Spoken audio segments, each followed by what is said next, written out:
It's 2 p.m. now, so shall we start? So, yes, please.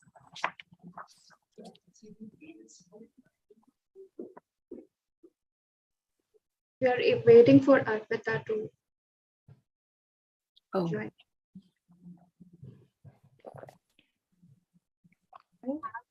Good afternoon, everyone.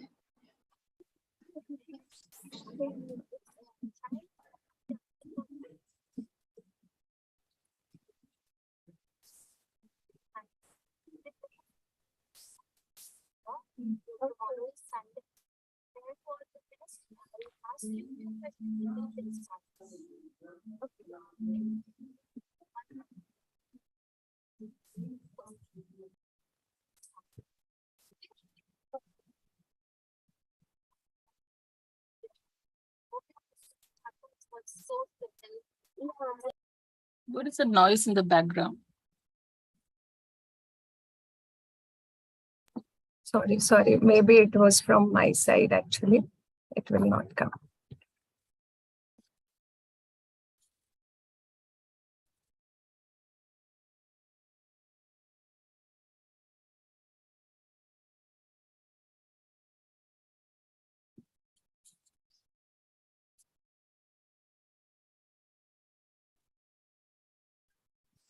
Deepan? Yes, Yeah, you can start now. It's time now. Arpita joined the meeting. No, He's there in the meeting. she's there. Can't see her. Yeah. There? No, Arpita is there. There she is. Yeah. Okay. Then let's begin. Okay. Good afternoon, everyone. A very warm welcome to fellow Toastmaster and our dear guests to the today's 191st meeting. As we all know, we are going live on YouTube. This is my first time when I am on YouTube and I am very excited. I hope same with you. And I wish in future we will get more and more coverage on YouTube. Have a great meeting, beautiful ladies. The mission of our Toastmaster Club is to provide supportive and positive learning experience in which members are empowered to develop communication and leadership skill, resulting in greater self-confidence and personal growth. Our club core values are integrity, respect, service, and excellence. Our meeting etiquettes: please put yourself on mute if you are not speaking. Please switch off your video if you are stepping out of the meeting. Use chat window for feedback. And as a Toastmaster, we don't talk about sex, religion, and politics. So please avoid discussing these topics. With this, I announce this meeting as open and hand over the stage to the wonderful person, our President, Toastmaster Raji Nair. Yay. Thank you so much to our Sergeant at Arms. And I like the way, the honesty with which he said, this is the first time I'm going to be on YouTube. Wow. Like we all are looking forward for that. So hello, good afternoon, dear members, fellow Toastmasters, and distinguished guests. Welcome to the 191 meeting of Desert Divas Toastmasters Club. And with the power vested in me, I declare this meeting open. All right, so we at Desert Divas reverse the stereotype that women don't support other women.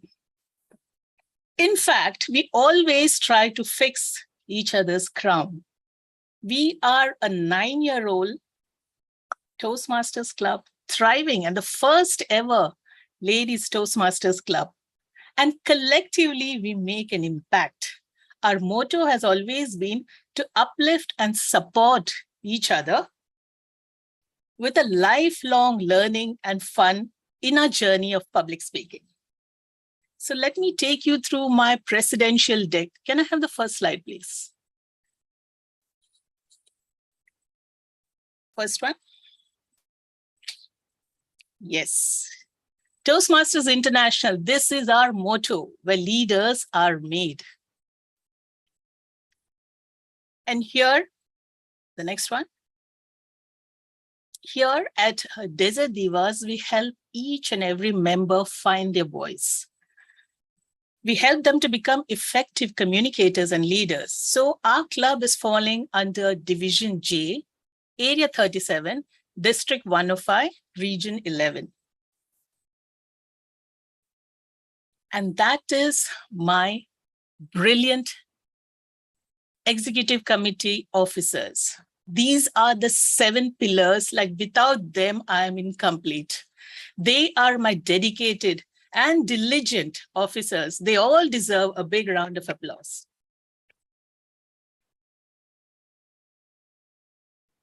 So, yes, so let me give you a brief about what Toastmasters is all about.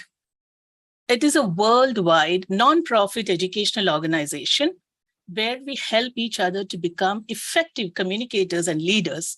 And we are a network of 64,000 members in more than 145 countries. And we have 16,200 clubs. Imagine people, look at the statistics. I think we have 195 countries in the world. And we already have a presence in 145 countries. That speaks for itself. Yeah. So can we have the next slide, please? Yes.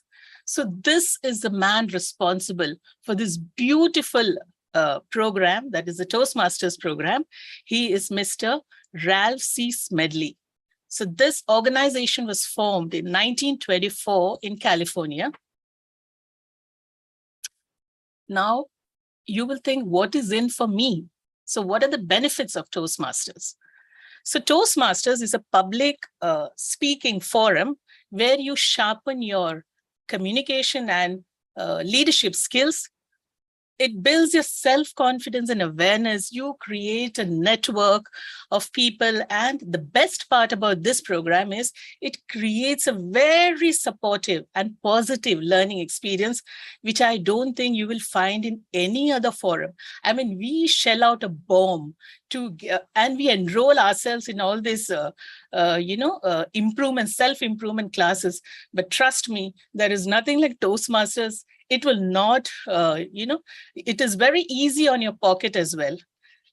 And you can practice yourself, your public speaking skills here. And yes, that is our organization structure. The members are at the apex. Then we have the club, the area, the division, the district, the region, Toastmasters International, and the world headquarters. So without the members, we are nothing. So this is the club experience. We have hands-on learning here. We receive feedback and evaluation, like I just mentioned, in a positive environment. Then you have opportunity to lead in every meeting. So we encourage all our members, whether it is even a small role like a timers or an hour counter, make sure you grab the opportunity and own the stage. So that is how you develop your communication skill. Pathways, we follow this pathways curriculum in Toastmasters International. So pathways, yes, this is a glimpse of pathways. We have 11 paths here, and you can decide on whichever path you want. You can go online and select the path of which is of your interest. Could be presentation mastery, could be team collaboration, dynamic leadership, motivational strategies. I wouldn't get into it. We have the 11 paths listed out here. Can we have the next slide?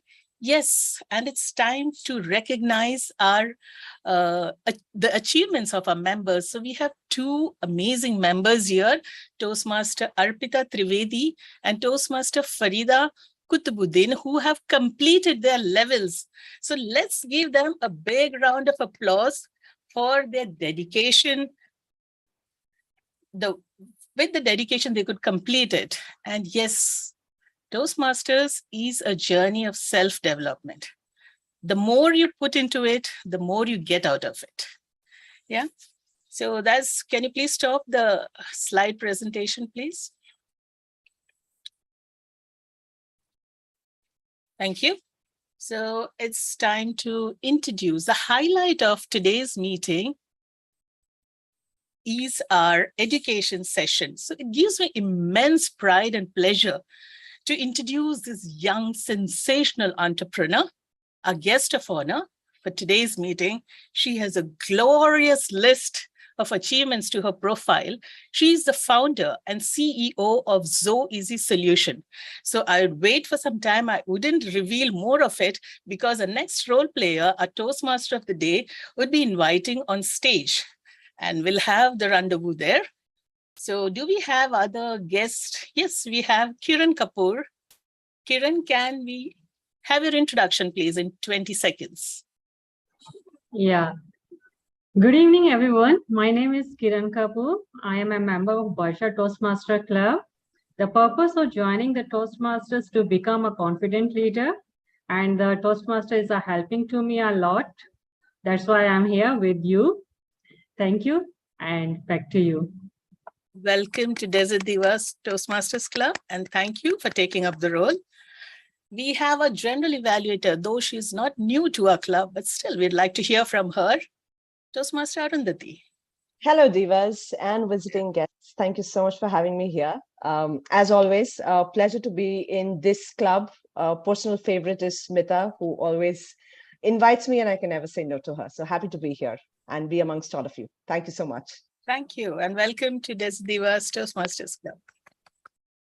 All right, so now it's time to move to our next role player, that is the Toastmaster of the day. Okay. It gives me immense pleasure to introduce this person because she is full of positive and good vibes. She definitely has this funny bone, and she always has this amusing personality, whether she is taking up any role, whether she's a speaker, an evaluator, a table topic, she brings that funny angle to it. And she is our champion humor speaker as well. She has done her master's in environment science from Delhi University and has worked as research associate in IIT Delhi. Wow. So ladies and gentlemen. Okay, ladies, please put your hands together to welcome Toastmaster of the day, Toastmaster Arpita Trivedi. Thank you so much, Raji. The president, you've flowered with me with so much of appreciation. Feeling so elated, but let me get back to the meeting and start it right away. So before I start my section, I want to recite a few lines. She rises from her adversity, but never forgets her origin. She learns from her past and chooses to keep going forward, even when her steps get heavy. She transforms her pain and suffering into strength and wisdom. Yes, she may stumble. Yes, sometimes she falls. But just as the sun always rises, so does a powerful woman. Good evening, fellow members and guests. Woman, yes, a woman is the creative force of the universe. Life starts from her womb, and it is her guiding hands and tender care that keeps the world going. She can multitask, one ear on the phone, the other to hear if the baby wakes up, one eye on the gas stove, and other on what her husband is crawling on the mobile. All in one, she's all about strength and courage. And that is why they say that behind every successful man, there is a woman, like a rock-solid wall, tall and impregnable. But today, we are not going to talk about successful men, but successful women who shine in a male-dominated society and are full of grit, grace, and gravitas. So the first lady that we celebrate was a woman who was the longest reigning monarch in the history and who left for heavenly abode just a few days back at the age of 96. Coming to the throne at the age of 25, she successfully steered the monarchy through the decades of turbulent change with her personal popularity providing stability during the institution's more difficult times. The world saw her transformation from a shy princess to a young queen to a woman of substance and a strong leader. Yes, I'm talking about the lady who was full of grit, grace, and gravitas. The lady who needs no introduction, and the lady who made history with her story, Queen Elizabeth II. Now, we all know a lot about her, especially in the past few days, because the news channels, the newspapers have been flooded with her articles. But let me share some very interesting facts about her. Some of you might be aware about it, some might not. So I just hope you enjoy it. The first truth about Queen Elizabeth is that she celebrated 2 birthdays. Her real birthday was in April, but she celebrated the second one on the second Saturday of June, just because the weather was better then. She never went to school and was home tutored to study constitutional history and law as a preparation for her future role. She was the first member of royal family to join armed services as a full-time active member. And she joined the Auxiliary Territorial Service, where she was trained to be a mechanic. Just imagine. Queen Elizabeth II learned to speak French at a young age from a French and a Belgian governess. And she shocked many when she delivered an address at the state banquet in 2014, speaking entirely in French. Very surprisingly, she didn't need a passport or a driver's license because all the passports in UK are issued in the name of Her Majesty.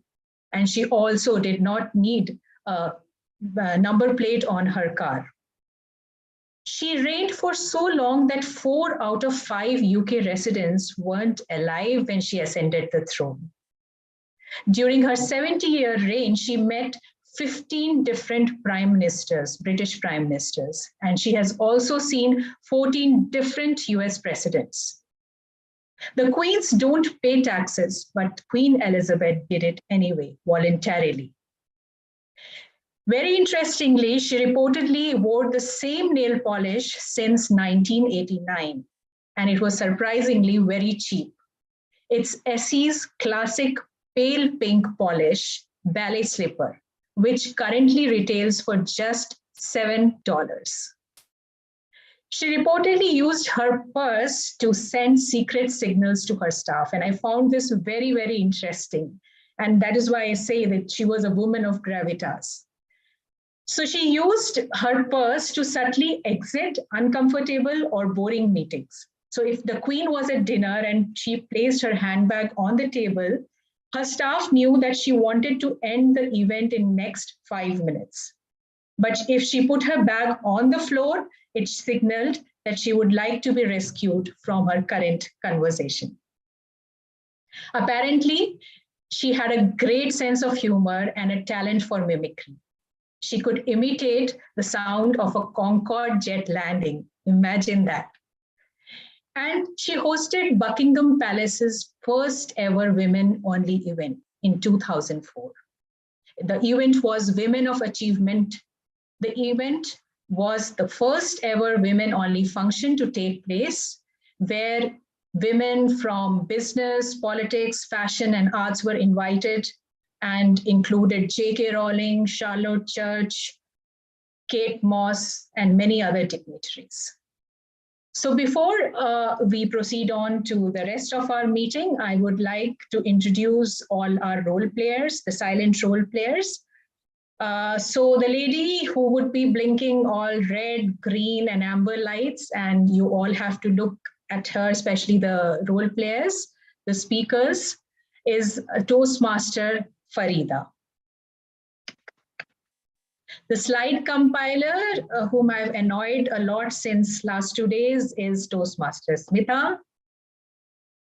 And the Zoom master is Toastmaster Tisha. So all the best to all of you. So now let's head straight to the highlight of the meeting.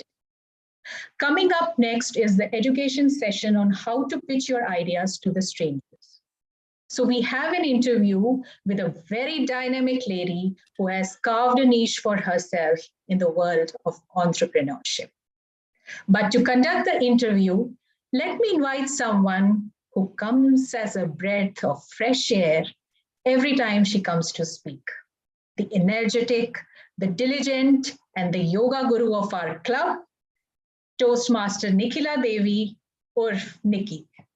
So when I asked her what are the attributes of a strong woman, she said it's patience, resilience, emotional balance, and financial independence. So over to you, Toastmaster Nikhila. Thank you, Toastmaster Arpita, for that lovely intro on the theme of grit, grace, and gravitas, and linking it to one of the most powerful women in the world. In fact, these are the facts which you mentioned, which were, I think most of us have not known about it, but very nice and interesting to know about the Queen Elizabeth too. So today I take immense pleasure in moderating today's meeting, and I'm all set to know more from our guest. So here we have a girl who kindled her entrepreneurial spirit and proved that a Herculean task can be handled with grace and gravitas. So I take pleasure in welcoming this graceful girl who happens to be the founder and CEO of Zoeasy, an organization found to assist the blue collar workers in UAE. It is also an award winning platform. So, the girl who made it to Forbes under 30 for the Middle East and an ambassador for One Young World. So, she marked her presence as one among the young leaders who made it to this forum, displaying her traits required for a great leader. So, hearty welcome, Ms. Spandana, and to Desert Divas, the first ever Women's Toastmaster Club in Dubai. So it is great to have you in our space, Ms. Pandana. So how are you doing today? Thank you. Thank you so much for having me here today. And I'm very excited to be here. And yes, look forward to hopefully providing some useful tips and insights on the communication side of things. Great. So to have a belief in your idea is easy for you, but to make someone believe it is really a Herculean task. So what was your first cue that crossed your mind when you wanted to pitch your idea? So it's actually a very iterative process. So when I started Zoeasy and I needed to get people to invest in my idea, honestly, I would just approach people for advice rather than go to them and ask them for something. I would just go forward, talk to them about my idea, talk to them about the process, and ask them for their their feedback on how to improve this further. And what I started doing was basically having more frequent discussions with these different mentors from different backgrounds. So somebody from marketing, somebody from business development, somebody from technology. And as I kept having more frequent meetings and kept, iterating my idea based on the advice that they gave me, I was able to develop a relationship with these mentors. And so in the process, some of them had even committed to giving me my very initial investment to start my business. So they kind of gave me that push of encouragement to move forward with it. So that, honestly, that was the first thing that struck me. It was that if you have to ask someone for help or for a favor, go to them for advice rather than going to them immediately and asking something. So take that time to build a relationship with them. And in the process, they themselves will come forward to help you. That's great. That's a very important lesson learned. Most of the people are not so great at small talk, but I think small talk really helps, as per what you have said. But we also want to know, are there any other strategies for apart from this for communicating your? I know small talk is okay, but any other strategies for communicating your idea to an unknown audience? So before communicating, I think the first strategy would be to do your research, right? So like, who is it that you're speaking to and who your audience is?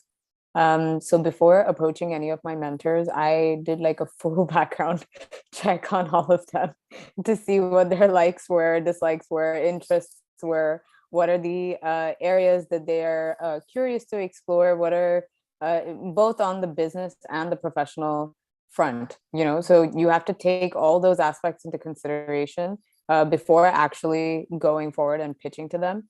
So like, for instance, there was one person who was incredibly invested in the social impact space. So when I went and spoke to this person about my idea, I focused very much on the social impact side of things. So like metrics like, how are we improving their working hours? How are we improving the working conditions? What are the different innovative methods to be able to kind of make the process more transparent and more efficient for job seekers and for employers? So that those messages really appealed to that person because they were very invested in the employment space. Whereas when I spoke to someone from venture capital, so in venture capital, it's very much numbers driven, so it's about having a valid business model. It's about how much revenue potential the company has. So it's about modifying your pitch to the audience and doing that research beforehand and making sure. So I created multiple pitch decks for multiple stakeholders. So if I have to approach a VC, I have one pitch deck. If I have to approach an employer, I have another pitch deck, and each one appeals to the interest of that stakeholder. So I think that's extremely important in carving out your pitch. And naturally, there are also some areas which do remain the same, like the vision, the mission, the ethos of the company, that still remains at the heart of the pitch. It's just trying to figure out what aspects of that ethos would appeal to the person you're speaking to. That's good to know. And I know that you have made different kinds of pitches for different approaching different people, but was it done all alone, or like that? Did it take a huge team to create that kind of initial pitch, catering to each stakeholder's need? And what exactly do you think are your key leadership traits that someone can imbibe with someone as an entrepreneurial spirit as yours? Okay, that's a great question, actually. So it does not take a big team at all. Like when I first started pitching, I created my entire pitch deck. To this day, I still do it. Like I feel like I need to have that control over the messaging because I feel like I know it best. So when I first started out, honestly, there was no help at all. It was more from I used my internship skills from KPMG to build a pitch deck, to be honest, and use my formatting skills that I picked up from there. And what I realized was that my pitching skills are naturally not going to be the best on the first day. So yeah, I mean, it was pretty bad when I first started out. I wasn't the best at pitching. I didn't know how to put my idea across in a span of 2 minutes, which is extremely important. It's in the VC space and the investment space. So how to effectively communicate your idea in 2 minutes. So that took a lot of practice. So I went to a lot of pitch competitions and fireside chats and basically did a lot of pitch practice with my friends, with my dad, who is an extremely good critic of mine. So after doing that, I feel like I was able to drill it down to the key points that I needed to cover within each conversation. And so I think that exercise is what really helped me throughout. And that's something that I would recommend to anyone. For instance, so I mentored someone from the London Business School last year who was starting his own company.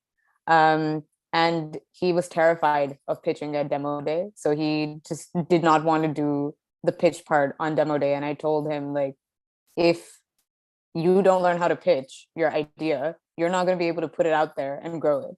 So this is the perfect place to do that. Like, if something goes wrong, nobody's going to judge you for it. It's a great space to be able to learn it. But he was still really, really worried.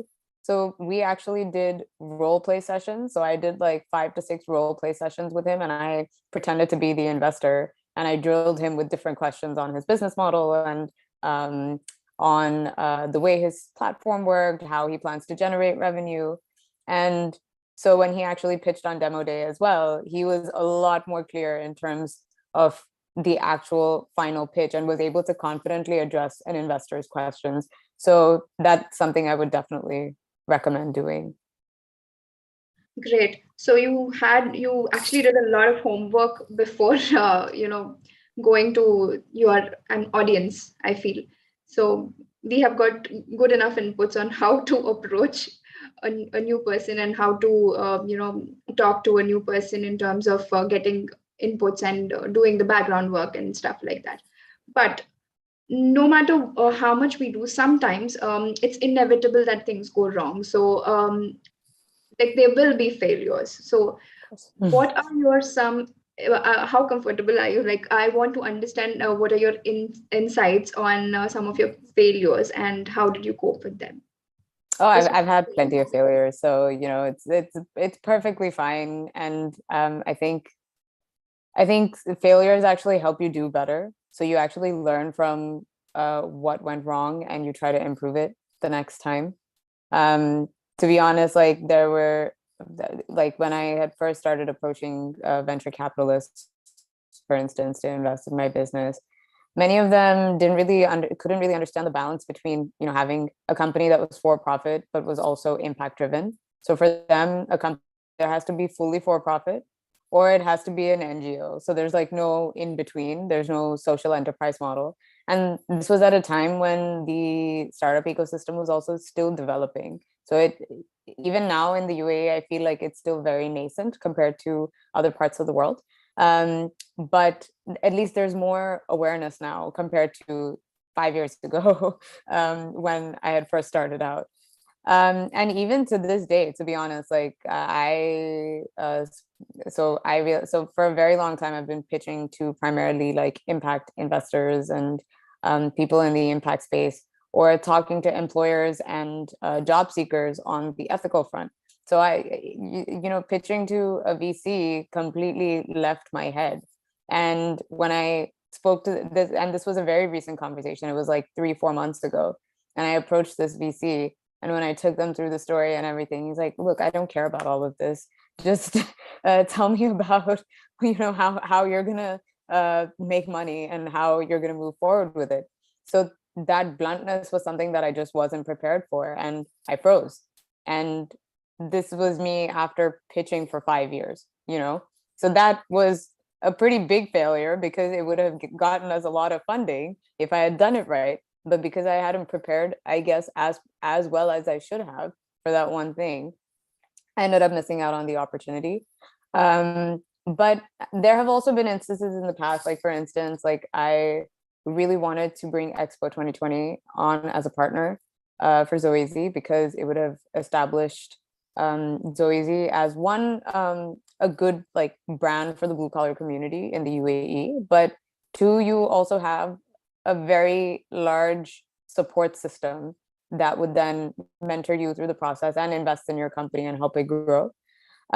So I had applied for it, I think 2 years after Zoezy had set up, and I didn't even make it through the first round.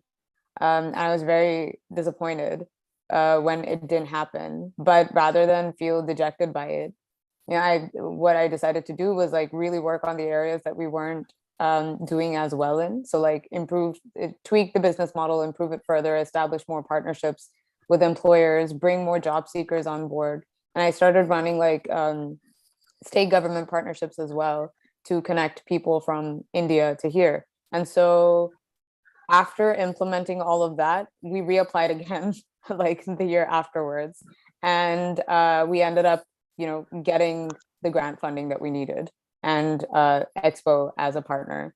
So I would say like, even if it doesn't really work out for you the first time, I just think that it's a good learning lesson and to know what went wrong so that then you can take those corrective measures and improve as you go down the line. So it certainly is a roller coaster ride, it looks like, because 5 years of pitching is not a small thing, really. So you said that you tweaked the business models, and is there anything in specific like that you can mention about, okay, this is the business model that has really worked out well for me? Absolutely. So what we realized during the pandemic, so we had to pivot completely during the pandemic because we primarily relied on full-time hiring. And at that point of time, full-time hiring came to a halt and people were being sent on unpaid leave. So there was a lot happening at that time. So what we decided to do was move into the outsourcing space as well. So in addition to full-time employment, we pivoted into outsourcing, where we started connecting job seekers to outsourcing or like productivity-based employment or part-time employment opportunities instead. So that way, people who may have been sent on unpaid leave still have an income coming in and they're able to support their families. But we're also able to provide a more flexible service to our employers and with a more diverse talent pool, which they really loved. So as a result of that business model ended up clicking really well, and we were able to bring on some really big employers at that point of time, which I never expected. I thought we would be in serious trouble during the pandemic.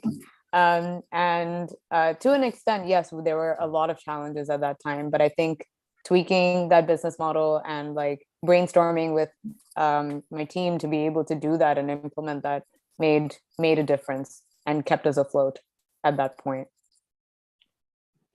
Great.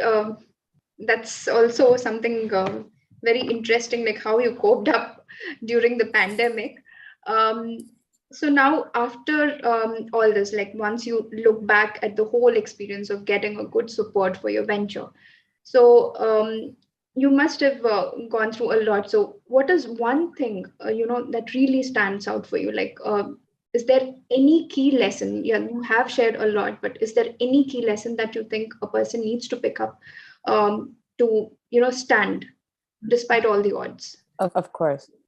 So I would say the first thing would be to invest in yourself. I think you're the best person if you're very passionate about something and you want to move it forward and you want to see it go somewhere. The best thing to do is constantly create that culture of learning for yourself and keep up with what's happening and try to stay ahead of the curve as well. And that's something that I try to do on a regular basis. I keep reading up on what's happening, how things are changing, regulation wise, any skills that I can pick up to be better.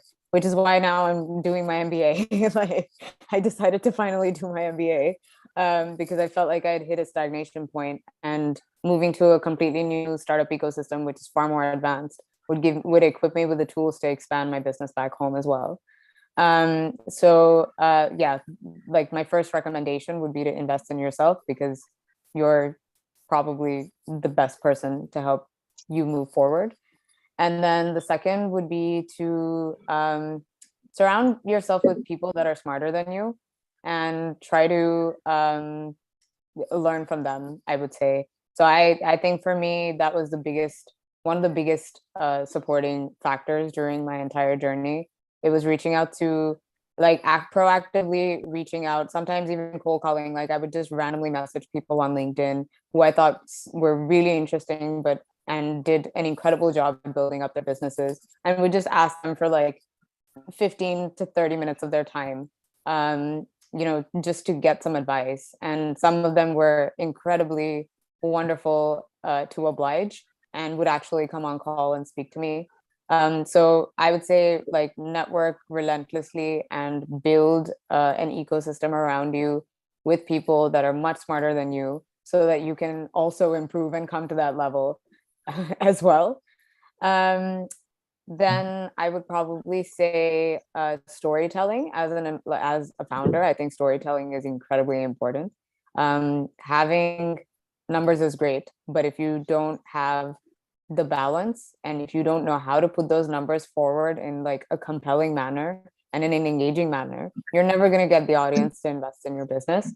So I would say, find the balance between the two. So it shouldn't be like only storytelling as well, because otherwise it just comes across as fluff. So have the numbers to support what you're saying, but just make sure you put it forward in a very compelling and in a very engaging manner. And I think the last thing would honestly just be like, just do it, like persevere. Like Nike says, just go for it. Because I feel like and this has happened to me as well. Like, there have been situations or times when, we've had some major failures and we've had to pivot. But at those points of time, I felt incredibly low. And I'm like, what am I doing? Is this like the right way to go about it? But I think it's just really important, if you believe in your idea, it's just really important to persevere and see how far you can take it. Like, what's the worst that can happen, right? Like, it doesn't work out, you can always go back and do something else, but at least see it through and see what happens and see where you can take it. Amazing input. I think I've made a big notes of what you told. So I think all these are like, I mean, on while we are listening, it's all right. But when it comes to, you emphasized on the point that um, surround yourself with people smarter than you. So if you say surrounding yourself or networking is not that easy when there is no reciprocation. So what do you think, like, what do you generally do? Like if when you found a person who is smarter than you, I think this also helps us because we have a pathway in Toastmasters, which is strategic relationships.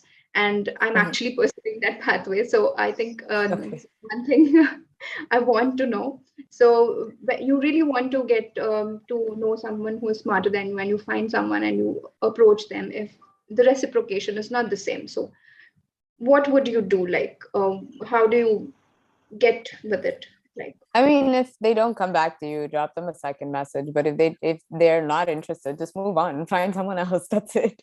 Like, I feel, kind of holding on to it and seeing like whether it works. And if they don't come back, honestly, there's no point in feeling bad about it. And after after being told no multiple times, like at this point, I've come to peace with it.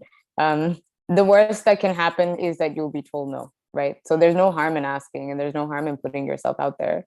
And if it doesn't work out, it's okay. I mean, there's always another way of finding your way back. And for anybody, honestly, so one thing I would definitely recommend is that so what I did was, even with people who had said no or who were not really interested in speaking about this idea, what I would do was just send them periodical updates based on the milestones that we were achieving. So each time, something happened or there was a good milestone or we hit a bigger number, I would just send them like periodical emails like, hi, I know, we didn't really get a chance to speak, but here's just an update on what's happening. And some people, although they said no to me initially, they came back to me later saying, okay, I'm ready to talk to you now. Like, let's have a chat. So it's always just good to keep them updated on your milestones. And I'm not a big fan of social media, to be honest, but I have to make it a point to remain active on LinkedIn and put our milestones out there as well, because that's how you end up getting noticed too. So you will have people who will reach out to you for mentorship, but you will also have people who want to give you mentorship. So that's also another avenue that I look at. And what I started doing was also identifying. So I mean, like, for instance, Toastmasters is one organization, right? Like it's a community that you can rely on for support. So what I started doing was looking for communities like that as well. So that's how I ended up becoming a part of One Young World. And I also joined the World Economic Forum's Global Shapers community. So as a result of being a part of those organizations, you automatically get access to thousands of people who are incredibly smart and driven and wonderful in their own ways. And the community in Dubai, for example, so I headed the World Economic Forum's GS Dubai hub from 2020 to 2021. So I was the vice curator. And some of the people that are a part of our hub were incredible. There are people whose skills that I could never have, but then I would complement their skills in certain areas. So you end up talking to each other, learning from each other, and you build great friendships and great connections, so they can connect you to people across the world. So if you can't reach out to people individually, definitely join more organizations like that as well, and build your community like that. Great tips. I think I'm really gonna try using all of this personally as well as on my professional. One last question from my end is you could have known about a lot of leadership styles and you have seen a lot of leaders in when it comes to being a part of One Young World. So what is that one leadership style that you really love and you think that you need to pick it up, or you have it already and you're proud of it, something of that sort? Could you share with us? Okay, so I definitely don't have it yet.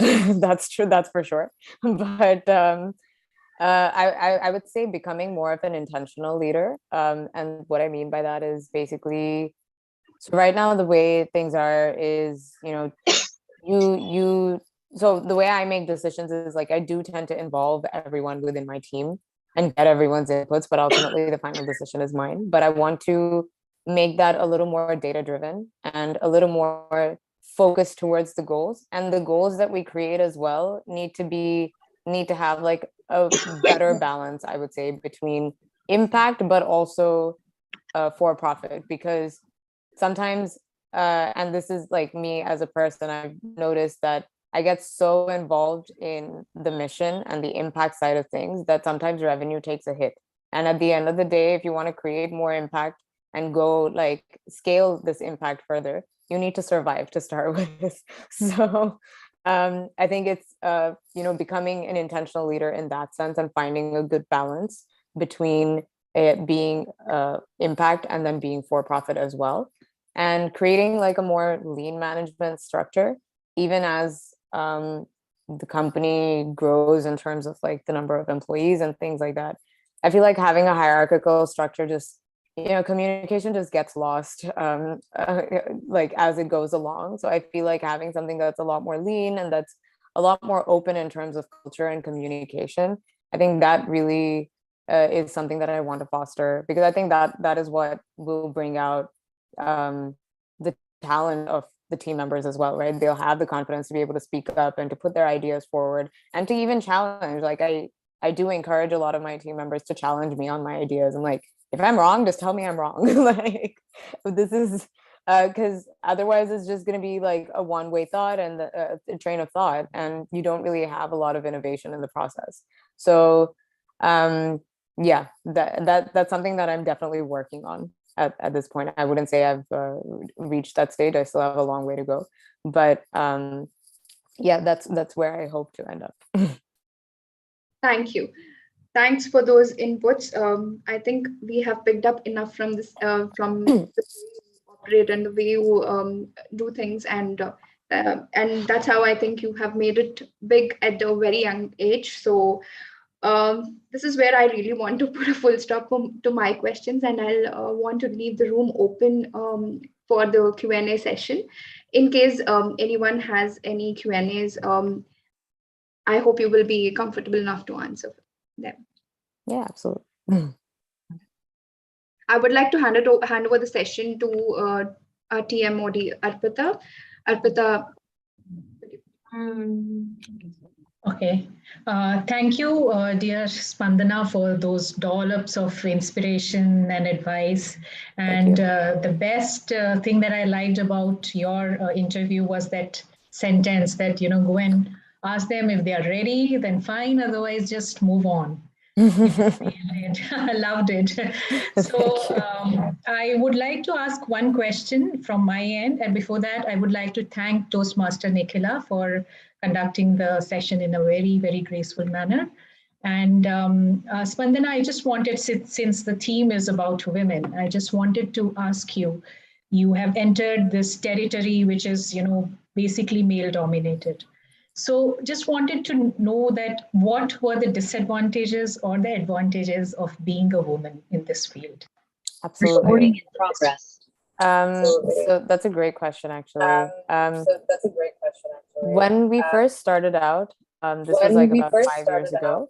I think I can hear. Sorry, I feel like I can hear my own voice when I'm. Yeah. Okay, I think it's better now though.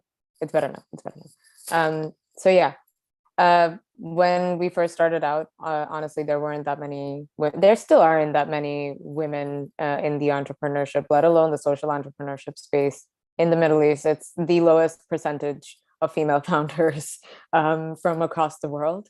So it being male dominated, yes, I think it was two factors that played into it. One, it was the fact that I'm a woman, but two, also that I'm very young. Like when I started, I was 20, 21.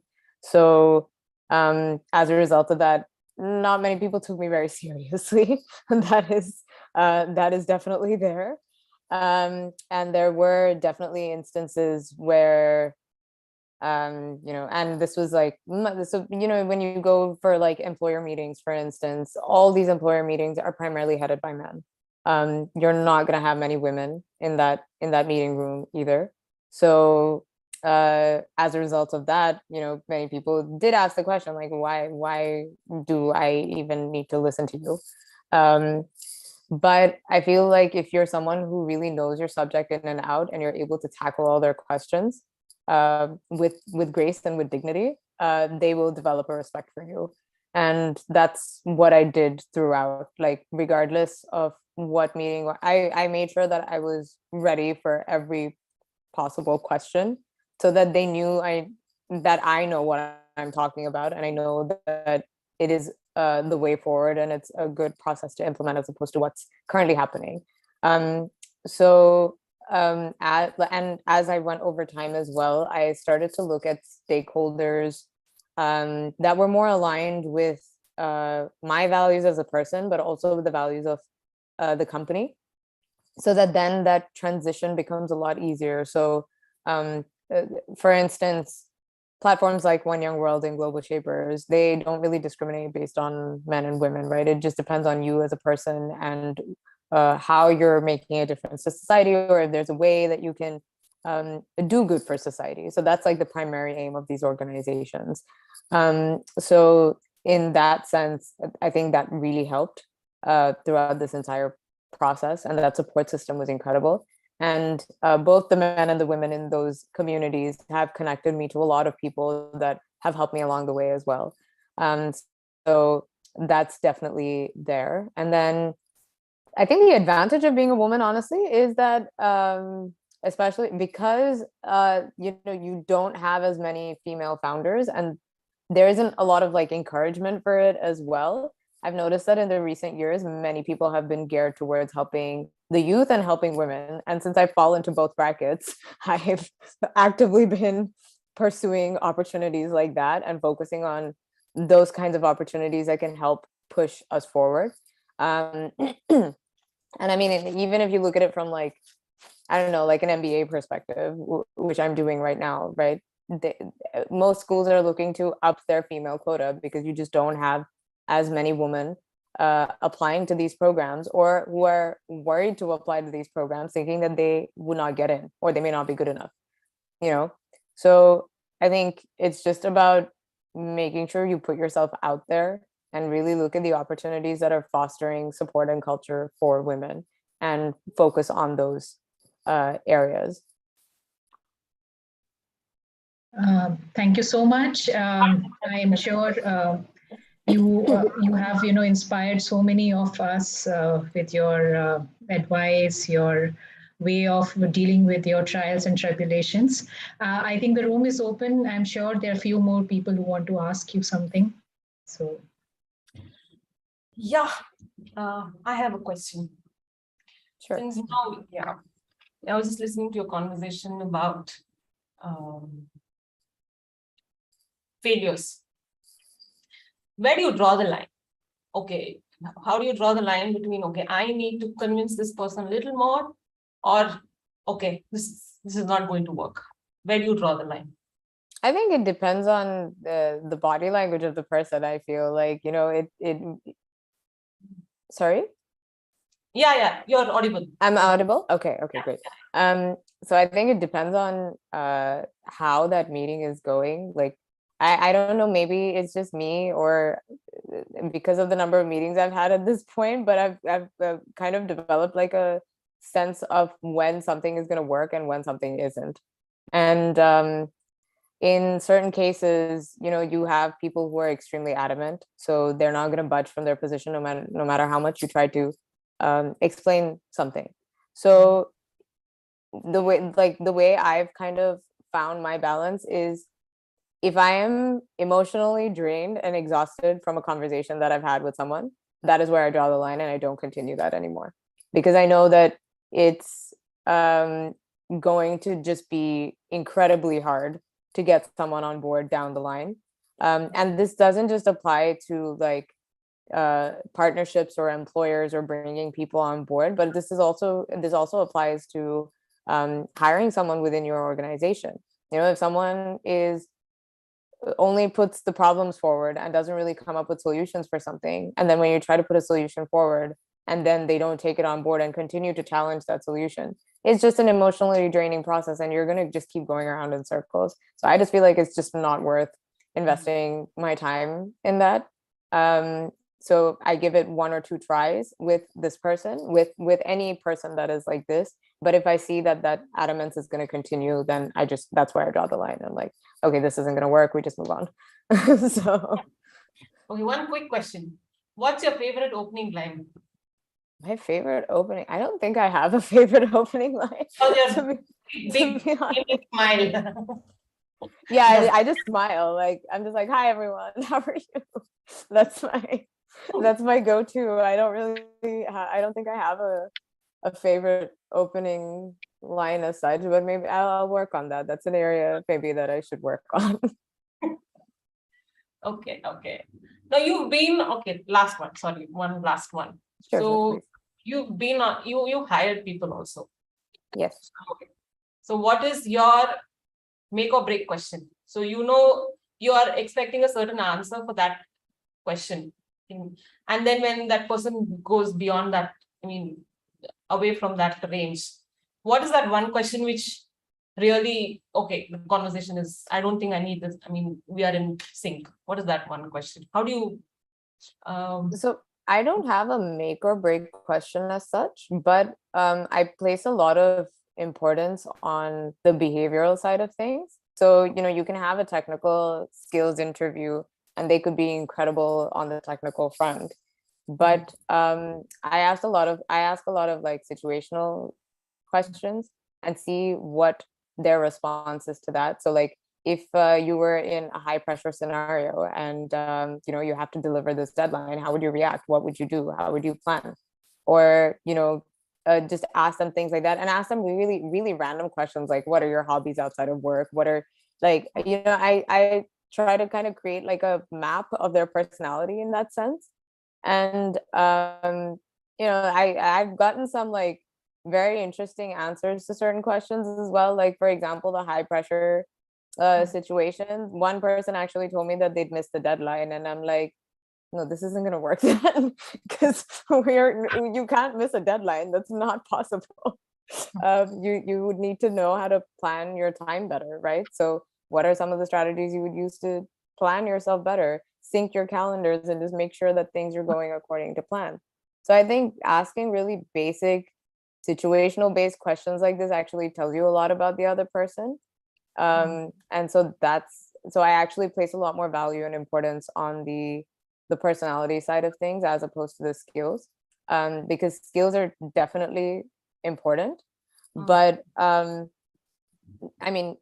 for instance, if you have 2 people, one of them is more technically skilled than the other person, but personality wise, the second person has a greater willingness to learn and is willing to move forward and really push for the business, whereas the other person is just like, no, I just want a high compensation and I work 5 hours a day and not do anything or innovate as much. Naturally, I'm going to go for the person that doesn't have as much of a technical skill but has the willingness to really learn and push the company forward and will do good for the business. So that's why I put more weightage on the personality test and the personality side of things. And at B School, actually, so about 2 weeks ago, they made us do a leadership survey almost, where they kind of identify the 5 big, the big 5 personality traits and see where you are and how you can improve and things like that. And I think that was like a very introspective way of doing things. So that's something that I'm thinking of implementing within my company as well, but obviously making it a little more easier than like a big 5, because that's just a lot of questions and a lot of work. So Too many questions and no Yeah. answers. All. yeah, exactly. You don't get like a solid answer. You don't even know if that's good or bad. So yeah. So that was Okay. definitely, yeah. I have one question. Do we have time? I promise just one. Yeah. So Spandana, how would you pitch yourself in one line? Since we were on it. Okay, interesting. In one line, an award-winning social entrepreneur with a multicultural background, having been born in India, brought up in Dubai, and studied in the UK, and now a Forbes 30 under 30. That's how I would summarize it. Thank you. Yeah, I think. Thank you. Yeah, so I just hope, we had enough time to pose a flurry of questions, because I'm really taken by, your honest opinions, Spandana. So we would really want you to come back again and answer the rest of the questions that we have. So thank you so much. Thank you so much for that wonderful session. Thank you. Thank you so much for having me today. Yeah. So next up is the section of project speeches. So our first speaker is a lady who is a doctor by profession and still squeezes out time to attend meetings and deliver beautiful speeches.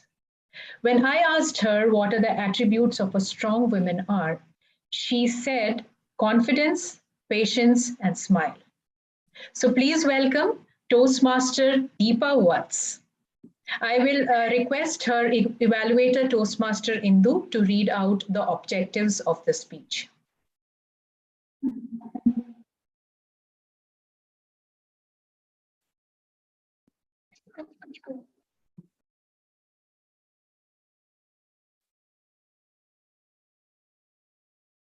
Toastmaster Indu. Okay. Yes. Hi. Yeah. So the purpose of her project is for the member to learn or review basic research methods and present a well-organized, well-researched speech on any topic. So all the best, Deepa. The title of Deepa's speech is Aging Gracefully. Aging Gracefully, Toastmaster Deepa Watts. Thank you so much, Albita, for a lovely introduction. A very good afternoon to all respected guests and fellow Toastmasters. Well, let me transfer you to my world with this beautiful story. It's about a 100-year-old man who walks into a life insurance office and wants a life insurance. The clerk looked at him. You're crazy? We're not giving life insurance to a 100-year-old man. Old man said, well, that's not true. My mother is insured here. How old is your mother? She's 120 and she's fine and healthy. Then clerk said, okay, we will be happy to give you life insurance. Why don't you come on Tuesday to complete all paperwork? He said, sorry, I'm busy on Tuesday. What you're doing on Tuesday? He said, well, on Tuesday, my grandfather is getting married. How old is your grandfather? He's 150. He's 150 and he wants to get married? No, actually, he doesn't want to, but his parents are putting lots of pressure on him. Seriously? Old gentleman smiles and said, we all are happy and healthy and aging gracefully.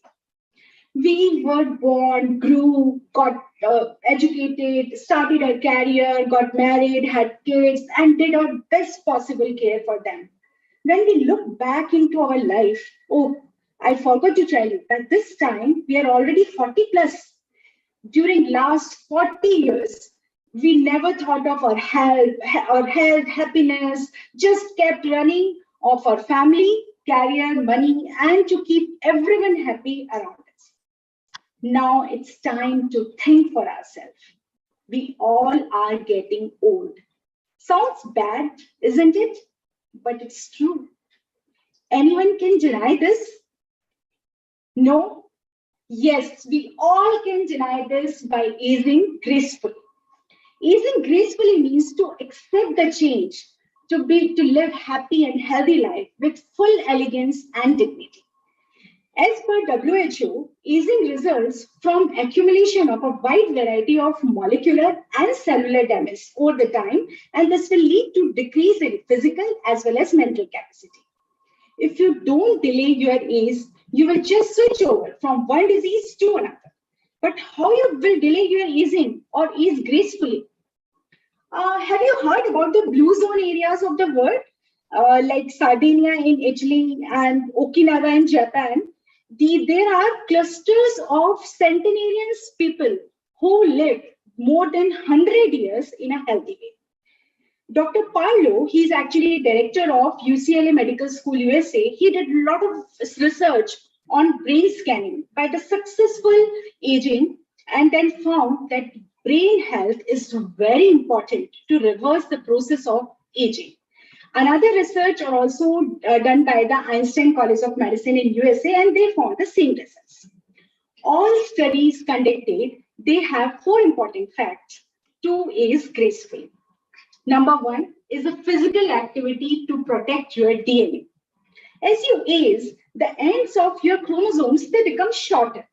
But lifestyle changes can boost an engine that make them longer and slow the aging at cellular level. 20 minutes of daily physical exercise or brisk walking increase your size of the brain and better health, and will lower the risk of Alzheimer's disease as well as the diabetes. Workouts, they boost endorphins, and this will stabilize your mood and produce protein, which helps to your brain cells to get the surge, and then they can communicate more effectively. So, my dear friends, keep moving, and even losing weight can improve your memory. Number 2 is mental activity. If you exercise your brain, it will get bigger and better. So if somebody will call you for the puzzles or playing games, go for it. Number 3, eating habits and proper sleep, like fruits, nuts, whole grains, omega-3 fatty acids, calcium-rich food, greeny vegetables. All these are very good in fight against the age-related oxidative stress. Let me tell you one interesting fact, that the people who are consuming spicy Indian food, they have lower rate of Alzheimer's disease and they have the good memory. Make sleep your priority. Getting enough good sleep can lower your risk of obesity, diabetes, hypertension, mood disorders, and even small naps, they can decrease your heart disease by 37%. The last but not the least and most important is the stress management. Stress is the enemy of healthy aging. Chronic stress shrinks the memory centers of the brain, and you will never completely avoid stress, but you can learn the way to control it by good adjustment or coping skills. Like making lemonades out of lemons. Yoga, meditation, breathing exercises, they actually rewires the areas of your brain and which predict the longer healthy life expectancy. UCLA School of Geriatric Medicine, they found the people who have good social and personal relationship, they are more active mentally as well as they have a stronger disease fighting immune system. So spend more time with your family and friends. Get spiritual. Quit smoking and alcohol. Forgive. Letting go of crisis will give you surprising physical health benefit. Keep a sense of purpose in life. Keep smiling. Considering this importance of healthy and graceful aging, United Nations and WHO declared 2021 to 2030 as a decade of healthy aging. So it's never too late or too early to start. No matter what your age is, it's still worth doing. We can make lifestyle changes to move in the direction of aging well, and gracefully. Thank you.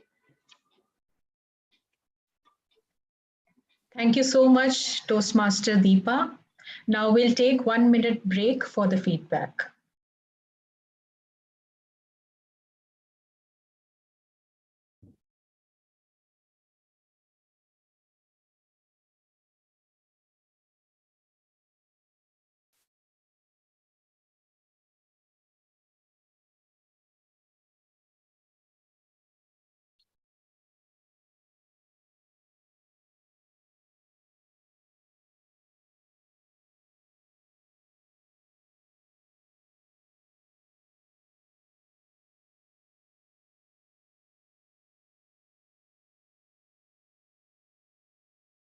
Toastmaster Farida, do let me know when the 1 minute gets over. Yes. Okay. So our next speaker reminded me of that famous dialogue. Dawn ko pakarna mushkil hi nahi, namumkin hai. It's difficult to catch her, but whenever she comes to speak on stage, she makes you fall in love with her. And I'm proud to announce that she's here today with all of us to deliver her speech. Please welcome Toastmaster Manpreet Kaur. Her answer to my question about what are the attributes of a strong woman was standing up for what she believes in. Her speech title is very interesting, A negative to B positive. So I would request her evaluator, Toastmaster Kiran Kapoor, to read out the objectives, please. Thank you, Toastmaster of the day. The purpose of the speech is, the purpose of this project is for the member to introduce themselves to the club and learn the basic structure of our public speaking. Speech time is 4 to 6 minutes and pathway is a presentation mastery. Wish you good luck. Thank you, Toastmaster.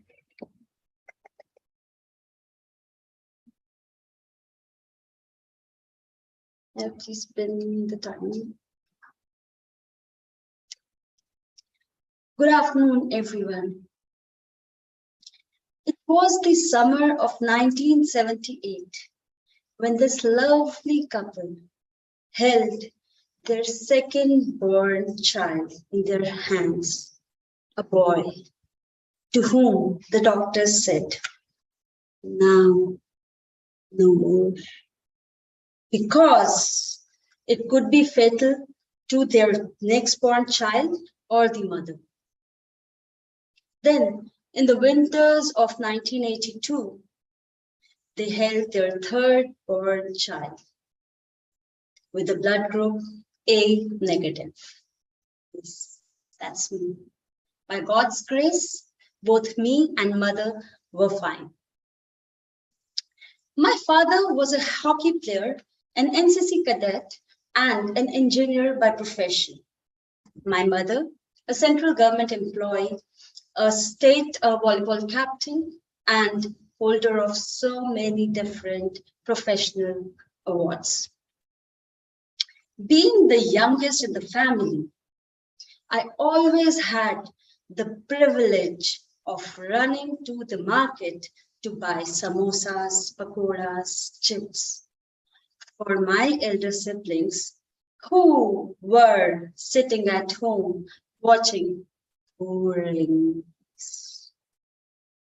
novels, which I used to bring on rent from private library, instilled a reading hobby in me from a very early stage. Why not? Those were bills and booze. And mind you, my sister is 6 years older to me. So when she was in 12th reading MBs, I was in 6th. My brother really helped me in building my confidence for my appearance and my looks. Whenever I had to step out, he used to tell me I look awesome in my pajamas. But there were some exceptions when I had to step out with him to his friend's place. It was only later when I realized that confidence was all for nothing. During middle school, when I got a chance to be in the same school as my brother and sisters, I realized my sister was an outstanding performer, always topped. And I, being an average student, had to feel the brunt of it. Every teacher telling me, oh, you are her sister. And I used to be happy. And they used to tell me, better improve, or else you are going to go back to the same school. Well, getting enrolled for NCC during my school time really helped me build confidence, leadership skills, and being overall into sports and other activities. I excelled at rifle shooting, I excelled at writing, and it gave me a platform to communicate with others. I was an introvert before that. Entering the college was not a big deal for me, but graduating out of it was. I still think of those years, oh my God. Apart from graduation, I did my advanced diploma in computers. I did my MBA in finance, and I did my MCOM with major in finance. I did some few small computer courses also, which is where I actually met my soulmate. We both accidentally attended one very short course, which made us friends, and the rest is all history. After a friendship of 7 years and being threatened to lose me, when my parents were looking for a perfect match, my husband finally proposed to me over a very romantic SMS. We got married within a year. Those dreadful, difficult, long, struggling conversations to get married were not there in our case. It was a smooth one. I always wanted some discussions, some fight with the family, some revolting. Unfortunately, I didn't get to see it. By the time I got married and got a new relationship, I lost a precious one.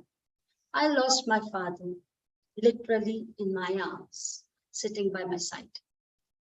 It was the same year when I came to Dubai with my husband. A journey of 1 year stretched over to 12 years with his permanent role with Emirates and my permanent role as a social media marketer here, which I'm still holding on to. In summer of 2015, we were blessed with our son, who is the apple of our eyes, and the one who has now taken the charge to remind me, Mama, don't be a negative, be positive. Thank you.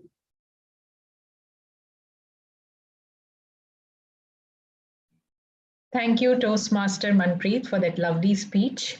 We will take 1 minute break for the feedback, as well as I would request the timer to give the timer's report. Yes, Toastmaster Deepa Vats took 6 minutes 57 seconds and Toastmaster Manpreet took 6 minutes 15 seconds. So both are qualified. Okay, so I would request the Zoom master, Toastmaster Jisha, to launch the poll for the voting.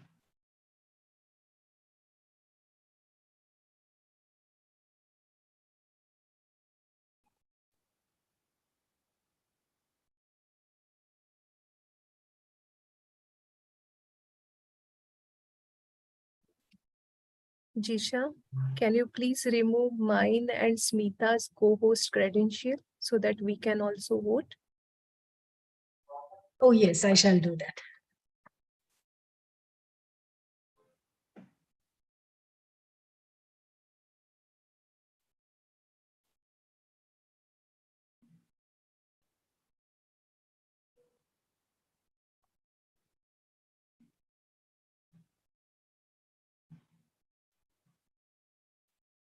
Jisha, please let me know when the polling is over.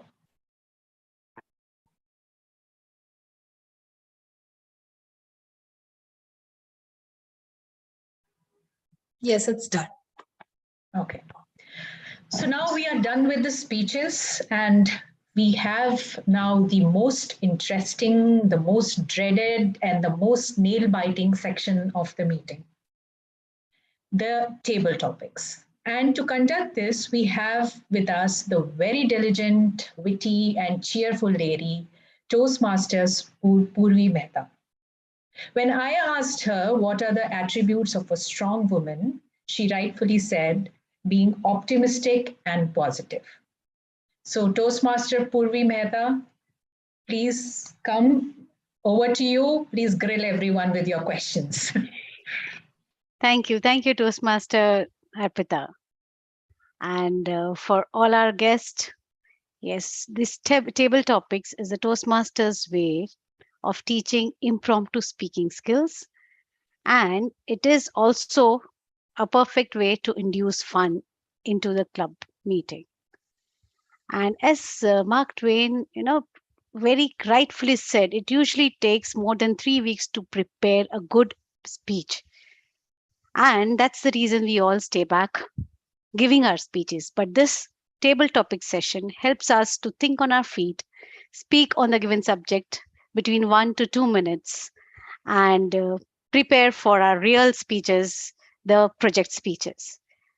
Today's table topic session is a little with a twist, where I'll give you two sides of a coin and we will swap over in between.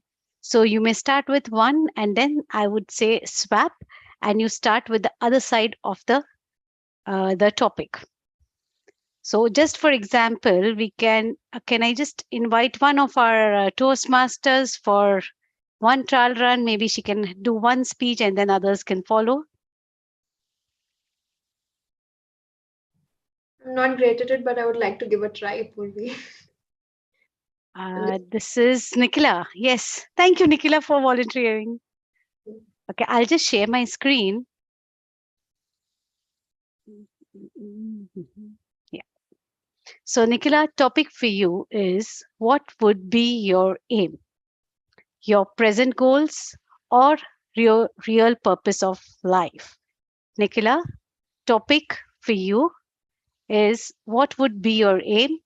Your present goals or your real purpose of life? Thank you, Toastmaster Purvi. That's an interesting topic to talk about. What would be my aim of its present goals or real purpose of life? I'm a person who believes in a principle of carpe diem.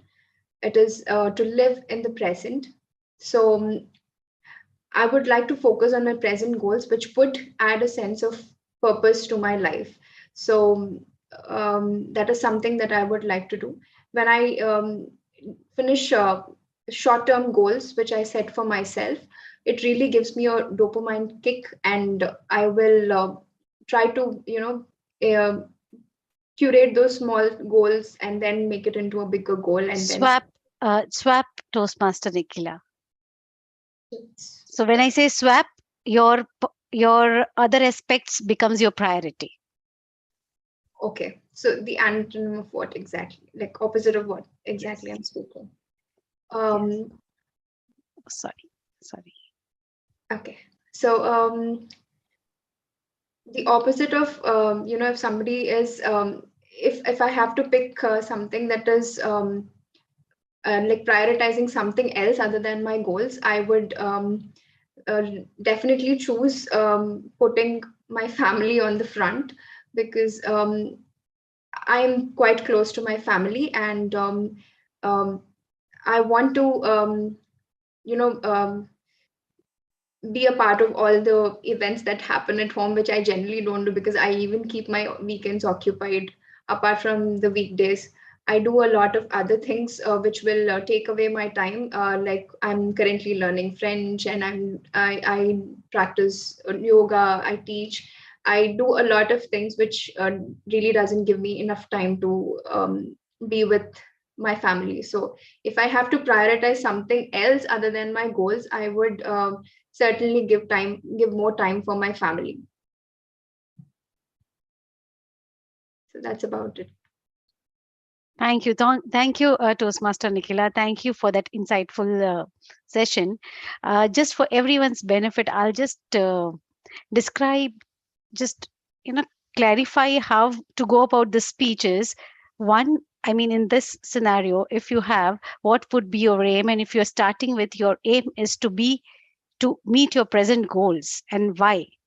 And when I tell you to switch, your aim then switches to get your real purpose of life and not to meet present goals. So that's how these topics would work. So you will switch over and prioritize the other thing when I tell you to switch. I hope that clarifies. And thank you, Toastmaster Nikhila, for that attempt. Really admire your sporty spirit. Now the next. Anyone to volunteer, or I should pick up people? I think we have a guest amongst us. Yes. I can. Yeah, Kiran, right? Kiran is our guest, and there's one more member I saw. Yeah. Fatima. Fatima. Okay. Fatima, do you want to try? On the same question? No, I'll give you another topic. Okay, no problem. I'll try. Yeah. Okay. Fatima, the topic for you is, what would you prefer, a ramp walk or a stage design?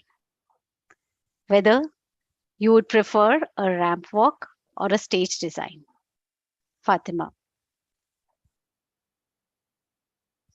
Well, this is an interesting question because both of it is completely different from me. Currently, who am I? But I think first, it will be dream for every woman to be on a ramp walk, because it gives her a confidence. It gives her more confidence to face people, to be free from inside, to be confident. So this is what I feel. Swap. And stage designing is also an interesting, because sometimes the thing which is designed on your back means you are we all are the sorry. It's okay. Sorry. No worries, Fatima. It's okay. You can continue. Till you get a red light, you can continue to speak. No worries. I have nothing to speak about. Okay, no worries. Thank you. Thank you, Fatima. Thank you. Can I now invite Archana? Yeah, she has raised her hand. Thank you, Archana, for volunteering. Okay, topic for you, Archana. When between peers, what would you do? Self-praise or being modest and be aside? So when you're between peers, what do you do? Self-praise or adapt modesty? Modesty.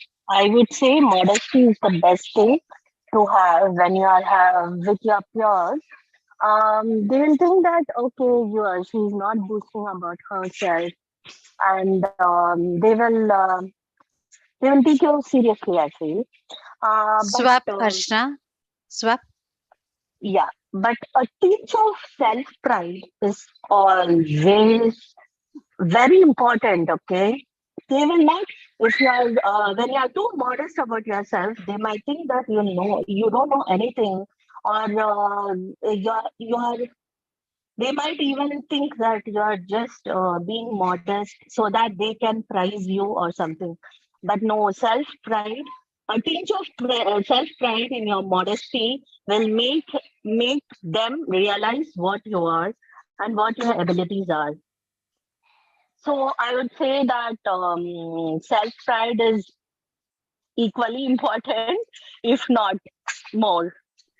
Thank you. Thank you for the opportunity. Thank you, Toastmaster Archana. That was very well attempted. Thank you so much.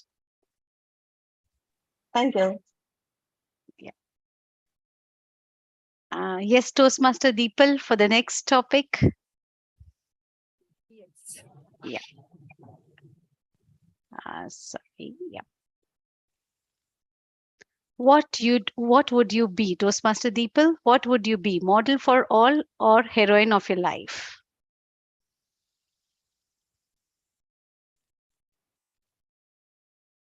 What would you be? If you ask this question to me, since from childhood, my dream was I want to become a heroine. So it's always be, I always prefer to be heroine in life. I can't read heroine of your life. It is there, no? Okay. So I always prefer to become a heroine. I always used to tell to my Swap. parents, Swap.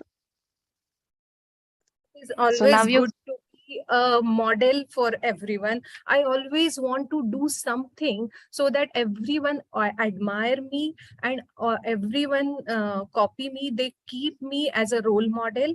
So I love to be model for all, and I love to do the work, such a work so that everyone admire me and think me as their role model. So I try to do social service. I try to organize the event in my social community.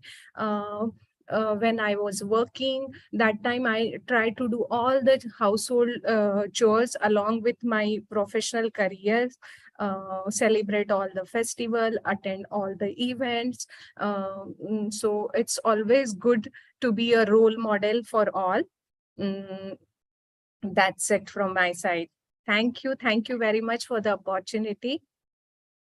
Thank you, Toastmaster Deepal. You are really a model for all of us. And you have attempted this model also really well. Thank you so much.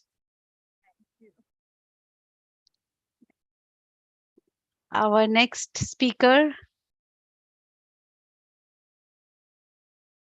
Anyone volunteering? Yeah, I think let me try. Wow. Okay. Toastmaster Smita, the topic for you. What is your secret ingredient? Passion or persistence? What is your secret ingredient? Passion or persistence? For me, passion is always the key ingredient. You know, when Toastmaster Arpita brought this topic, grit, grace, and gravitas, I was so happy because grit works only if you have a passion for a certain goal. Now, let me tell you personally, if you do not have that passion for becoming a CA in life, there is no hope of you becoming CA, because you need to want. In fact, I remember the first sentence our excise and customers lecturer told us: you will pass CA only if you want. So Swap, if you swap, Toastmaster. passion is all right, but it takes work. Just having passion doesn't work, isn't it? In CAs in the house will understand. You will want to pass the exams, you will want to come out with high-flying colors. But then let me tell you, seeing those just borderlines, 19 out of 20 marks year after year, and still having that persistence to give that next attempt in your life and clear the exam, that is what is going to give you key success. And as a BPR, I'm telling you, persistence is what keeping me alive in this role as of now. Persistently following up the role players, persistently asking them for feedbacks, persistently asking them for applauding members. That is what is going to make, I would say, our club survive.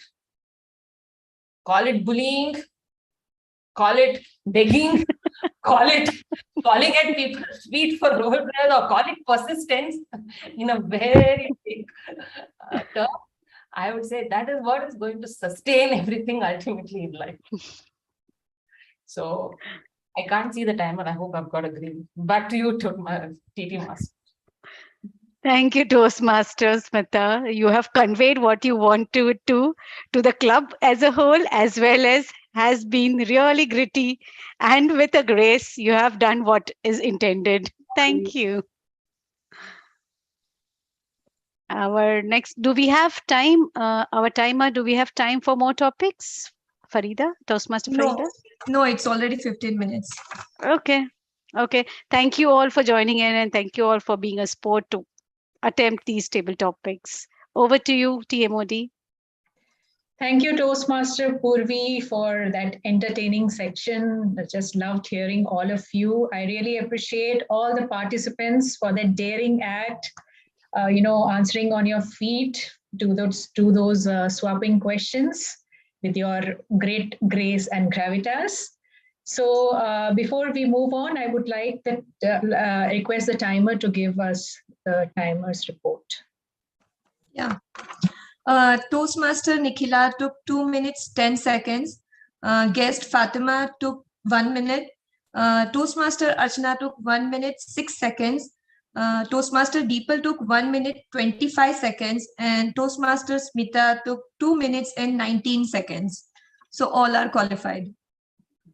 Okay, that's nice. So I will request Toastmaster Jisha to launch the poll for voting. And all the Toastmasters can vote for this.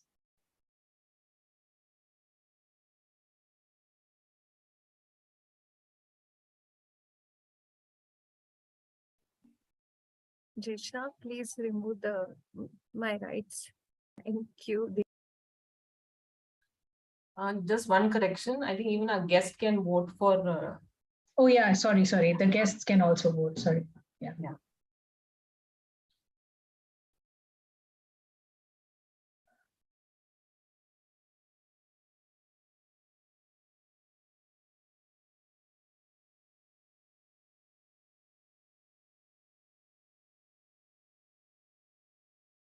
So is the polling over?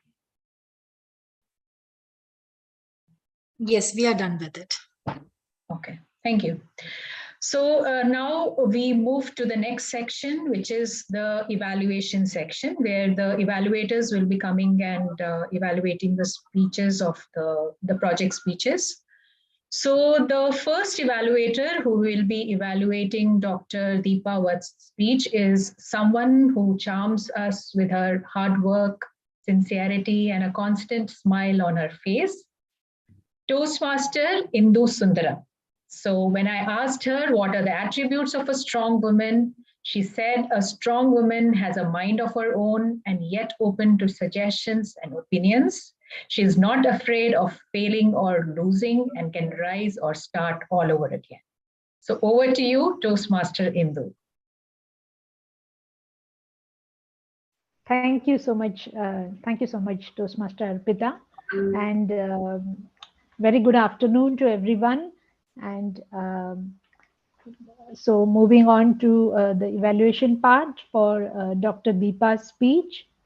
And what a lovely topic, aging gracefully, and how beautifully did she, give her presentation.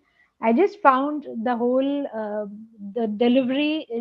She was very lively the moment she came on stage, and she added a dash of humor right from the start with her small description about the man wanting a life insurance at that age.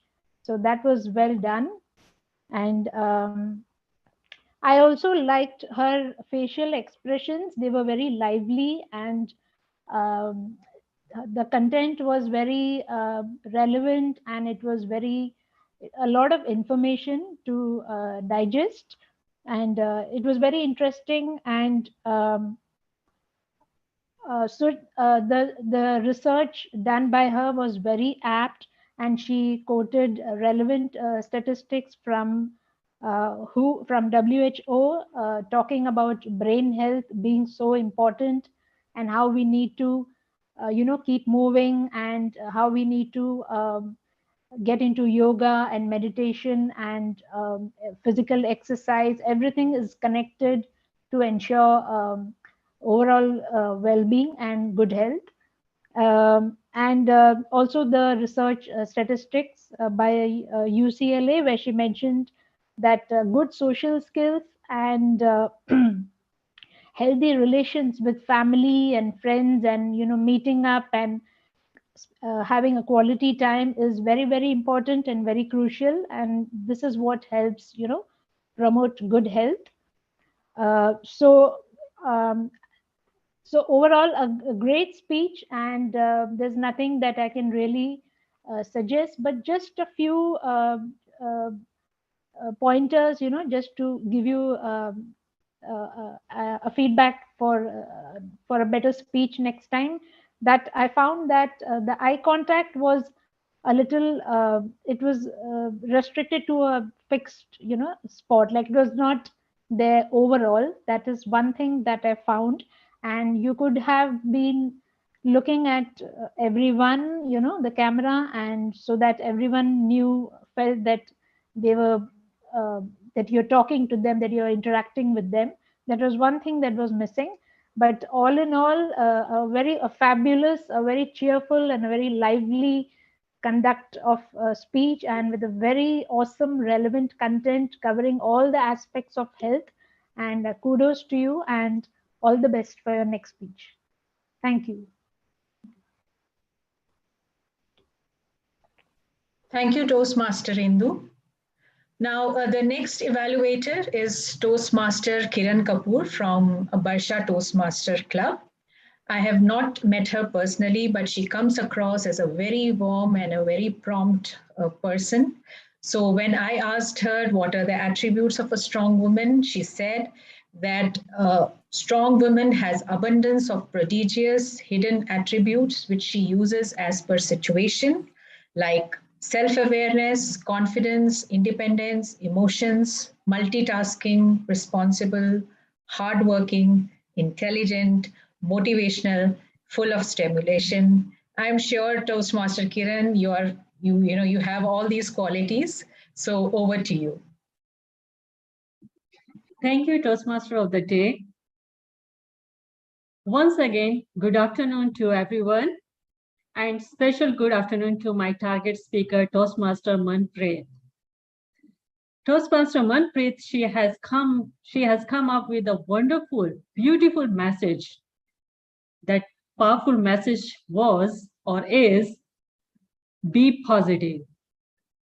Yes, we should be a positive in every situation. My dear fellow Toastmasters, today my target speaker has broken the ice. Please give her a big round of applause. Thank you. And her speech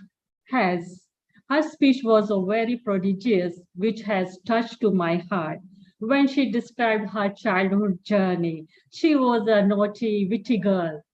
And my dear Toastmaster, my dear target Toastmaster Manpreet, your voice, I don't have words to explain about your voice. Your voice was so soft and clear. You maintain a mild smile from the beginning to till end during your speech. You maintain a very good eye contact with the audience, and you had cultivate the interest. The audience, being an audience, I was very curious to know in your story what will come next, because you have fabricated your story in a very beautiful way.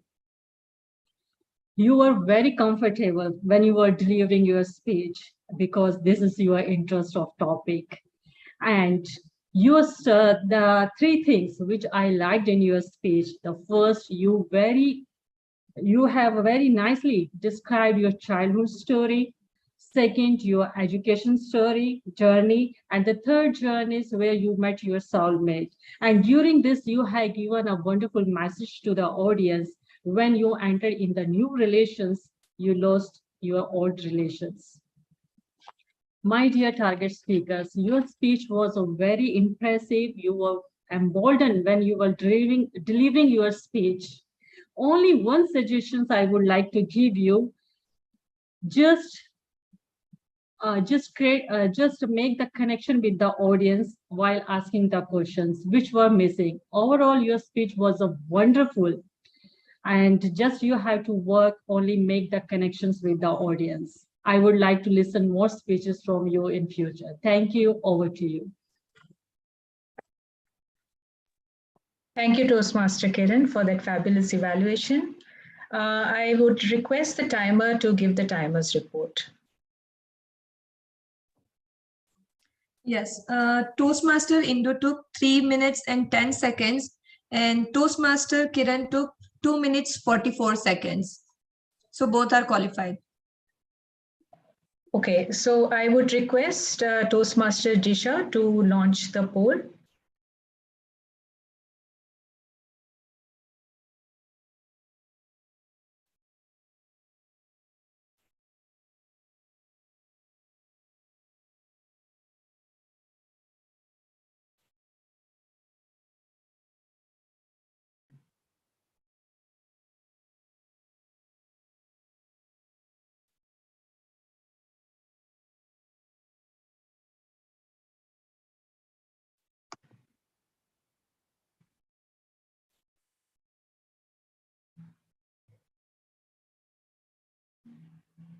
Yes, we are done with the polls. Okay, thank you, Toastmaster Jisha. So now we come back to celebrating women with grit, grace, and gravitas. So the next woman on my list is Mariam Al-Mansouri of UAE. She was a teenager when she set her sights on becoming a pilot for the armed forces. But there was one little hurdle. She had to wait several years to overcome because no women were allowed to join then. She spent several years working for General Command before she became the first woman to join the Air Force here in UAE, when the academy finally opened its doors to female recruits. Major Mariam Al-Mansouri is the UAE's first female Emirati Air Force pilot. She was amongst the first pilots to lead the campaign against Daesh, pounding the terror group in Syria with a squadron of F-16 fighter jets. Before fighting terrorists, she said she had to fight prejudice from her male colleagues. She said, I had to prove myself to my male colleagues by just being determined and showing that I can perform as skillfully as the males in this field. She inspires many young women to follow her passions, regardless of the obstacles in their way.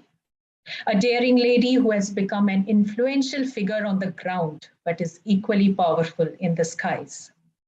One who makes us realize that there's no force greater than a woman who is determined to rise. And now I come to the final selection of my list of strong ladies.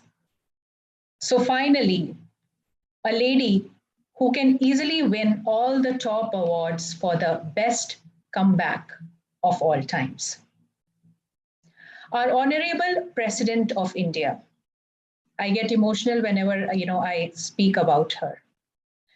Our Honorable President of India, Srimati Draupadi Murmu. She hails from a village, small village in Mayurbhanj district in Odisha. She is the first tribal woman to become the President of India. She also served as the governor of Jharkhand, and she was the first woman as well as the first tribal woman to hold this post. She was also the first Odisha-born woman to become a governor. Now, with these achievements and credentials, life may sound like a dream come true. But it is her personal life which makes any heart ache and always brings tears to my eyes. Her life came to a complete standstill when, in a span of 7 years, from 2009 till 2015, she lost her husband, 2 sons, mother, and a brother, one by one. She lost her first son in 2009, which broke her into multiple pieces. Before she could find peace with the loss, an unfortunate accident took place and took her second son's life. President Murmu was completely broken and suffered depression. The suffering and pain did not go away. In fact, turned intense with a sequence of deaths. President Murmu lost her mother and brother, who were her rock-solid pillars, the same year that she lost her second son. As if that was not enough to break this strong woman, she lost her husband, Mr. Shyam Charan Murmu, in 2014. Depression, sleepless nights, death of loved ones.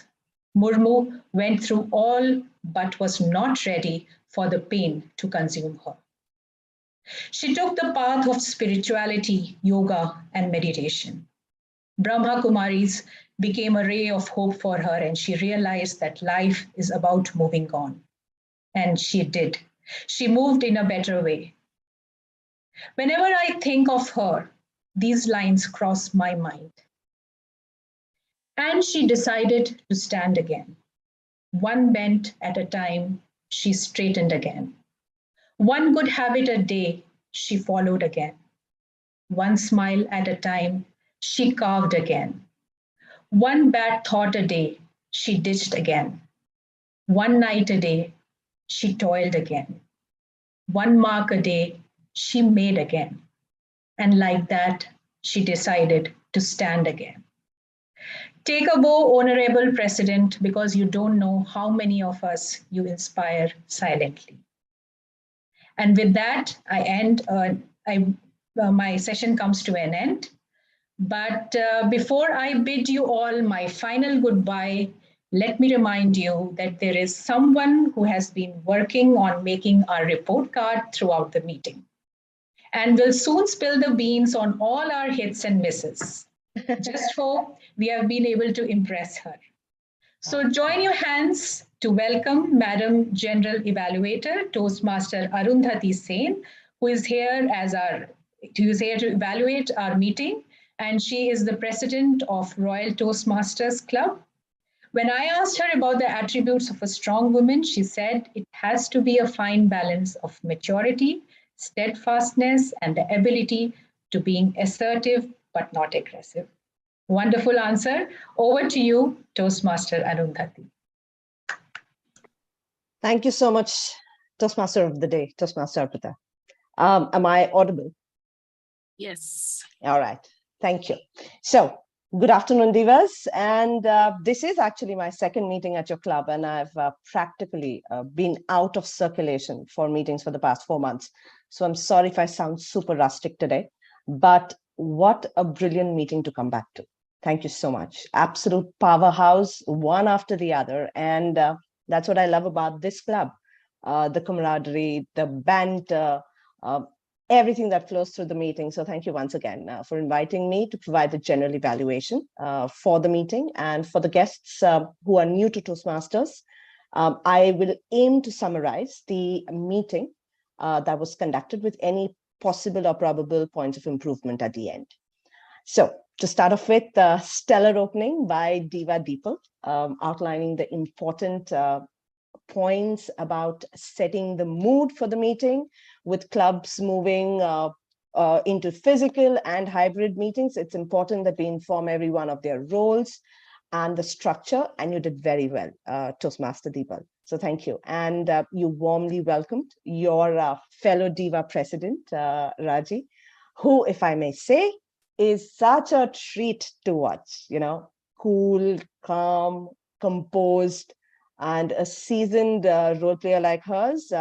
She did everything right, all the right things, talking about the club, welcoming guests, fellow members, and, you know, highlighting about Toastmasters International, and further setting the tone of the meeting. So Deepal set the mood and Raji set the tone. So you passed on the baton now to the storyteller, which is Diva Arpita.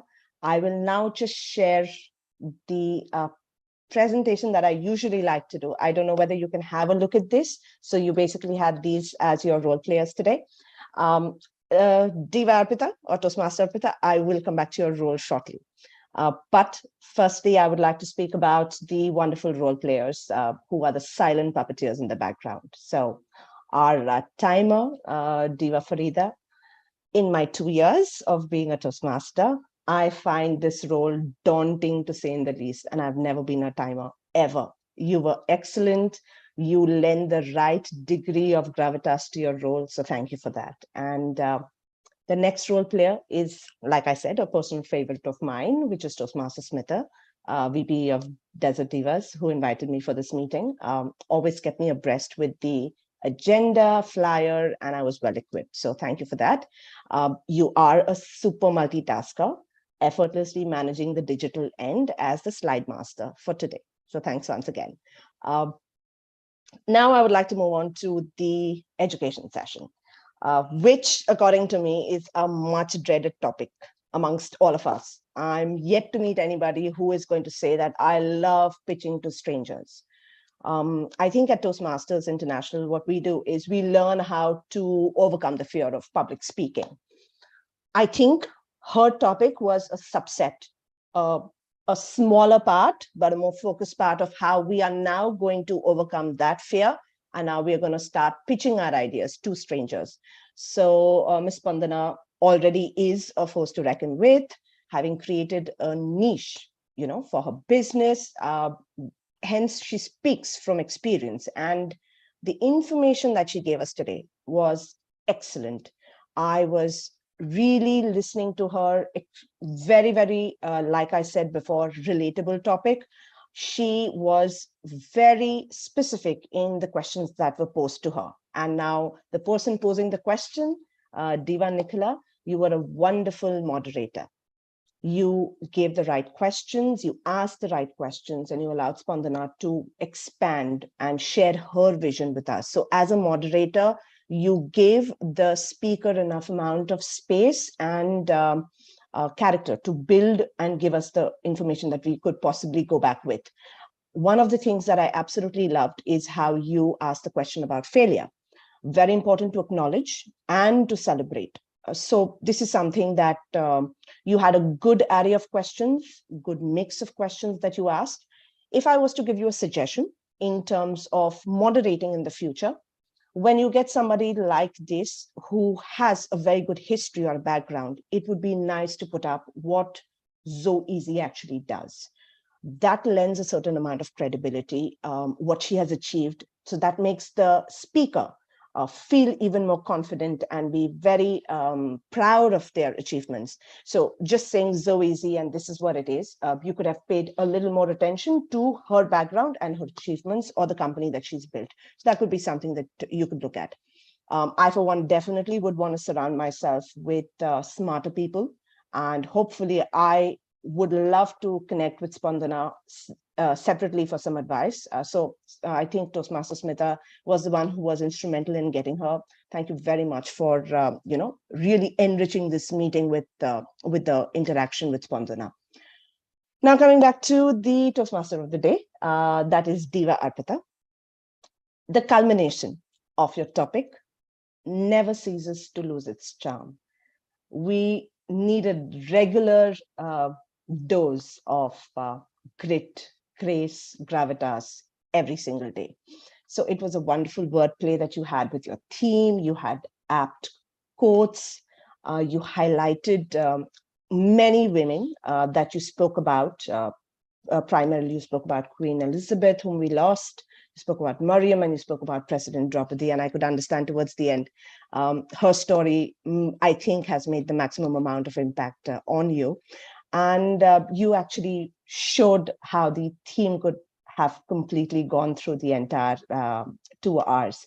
So I, for one, was definitely not going to put the purse down and wait for somebody to take me out of the meeting. I was very happy to be a part of the meeting today. So thank you for that. If I was to give you a suggestion, I know it sounds cliched, but believe you me, specifically to a TMOD, when you deliver the whole session standing, and that might be difficult for you, it lends a different amount of energy. There's a different way that you connect with your crowd when you stand and you deliver, specific to being a Toastmaster of the day. So that would be my only one suggestion to you in terms of your delivery. So moving on to the fun part of our meeting, which was beautifully explored by Diva Purvi, who was our table topics master. That would be, I think the questions that you picked up were extremely daunting, but kudos to Toastmaster Nikhila, Fatima, Archana, Deepal, and you wrapped it up with Toastmaster Smita. What a wonderful way of attending. I was so glad that I was the G for today and you guys wouldn't look at me. But the two-side coin thing and swapping needed extra bit of thinking, and each one of them did their bit. Nikhila, it was a toughie and you were really, really good. I could see Fatima struggle, but she continued and she kept on and she completed it, and that was amazing. And I would say Archana got one of the easiest, and you could say that she was really enjoying herself and people couldn't stop speaking. So that was wonderful. And of course, you had Toastmaster Smita, give her complete gyan at the end and wrapped it up. So that was really nice. So thank you, Toastmaster Purvi, for handling the table topic session. Next time, the only thing that I would like to give you as a suggestion, if you could possibly tie in the theme of your meeting with your table topics, you could have picked up the grit, the grace, the gravitas into your two-coined or swapping thing, just to leave it back in terms of a memory with your attendees. That would be my suggestion. So next, evaluation. Too thought-provoking, information-filled, as well as personal speeches, almost like a bio, which was the icebreaker. They warranted very good constructive feedback. And I think both our evaluators, Toastmaster Indu and Toastmaster Kiran, did a very good job of highlighting what the recommendations would be, what the suggestions were to make it a little better for the next time around.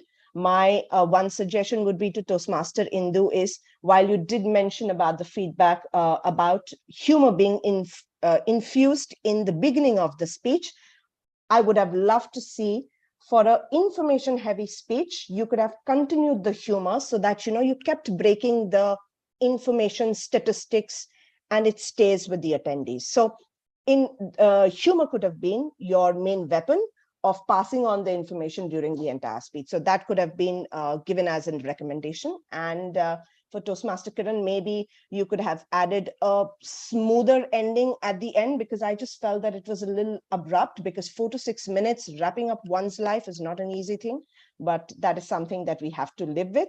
And that is something that we learn how to do. So that would be my valuations. And what went well? One of the most important things. We know you're an 8-year-old club. It's a seasoned meeting. How well you do it. The flow is wonderful. You know exactly what you're supposed to be doing. So you don't overwhelm us and you keep the right amount of information. So in terms of having an ideal meeting, you guys were perfect at it. Give us the right amount of information, had fun. So this was what I feel went completely well with the meeting. And what I would like to say in terms of observations, you could possibly have polls for tag teams, which is timer, Zoom master, silent role players. They usually don't get a lot of recognition. And that is what you should also look at celebrating if you could. I missed grammarian and word of the day. You know how much I love language, and that is something I missed.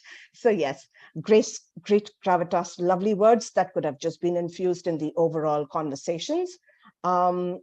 Specifically, maybe to Toastmaster Deepal at the beginning, you're introducing the president. How about giving a wonderful introduction of hers?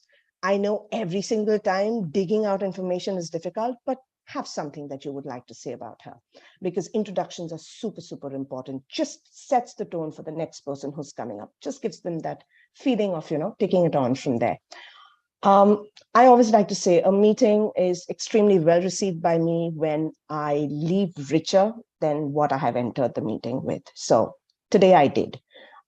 Lots of wisdom, lots of knowledge. I met some wonderful people. So thank you so much, and a job very well done by the club. And once again, really hope coming back to this place again and again. I know I've taken a lot of time. So thank you, and over to you.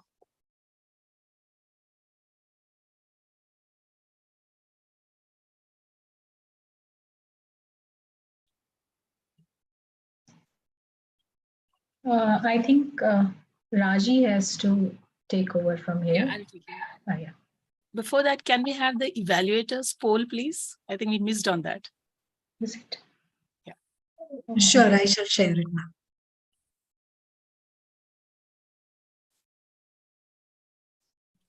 No, we did already. Yeah, we it did. is done. It is done. We did. I didn't get the results. Okay, sorry about that.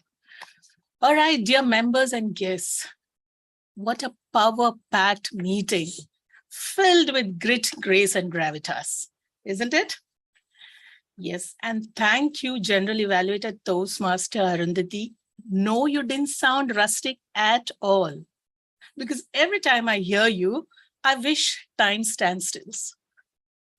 You know, and you ace it so effortlessly. I know we have to learn, at least I have to learn this general evaluation from you. And thank you so much for your point for improvement and commendation. Everything is noted and we will look into it. Thank you so much. Let's give her a big round of applause. All right, people, what an amazing meeting it was. The highlight of our guest, Spandana. I mean, there was so much to take from her in this meeting. Personally, the points which I liked is to lead with impact. How impactful is that line?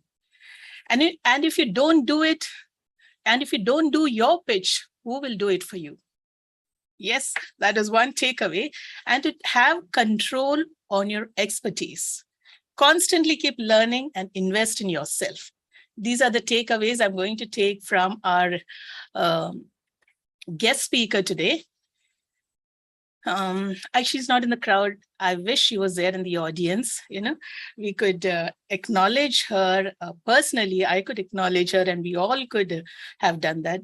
Nevertheless, coming to the Toastmaster of the day, my God, Toastmaster Arpita, you look like this Gravitas channel.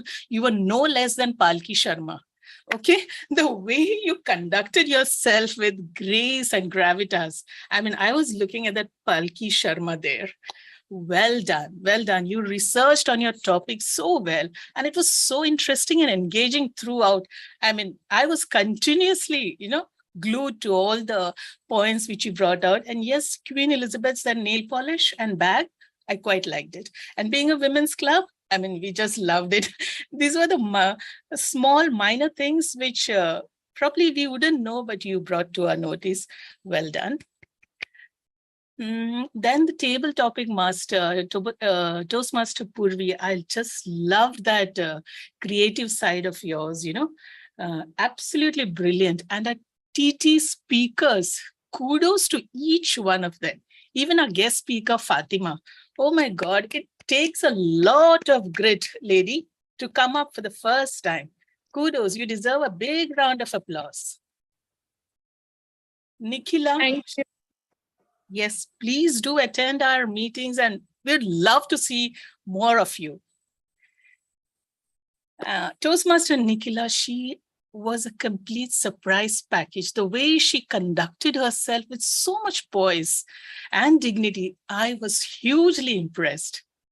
So Nikhila had to leave the crowd, but it's okay. Nevertheless, I'll be personally speaking to her on this. So yes, now it's time to announce the results. Okay.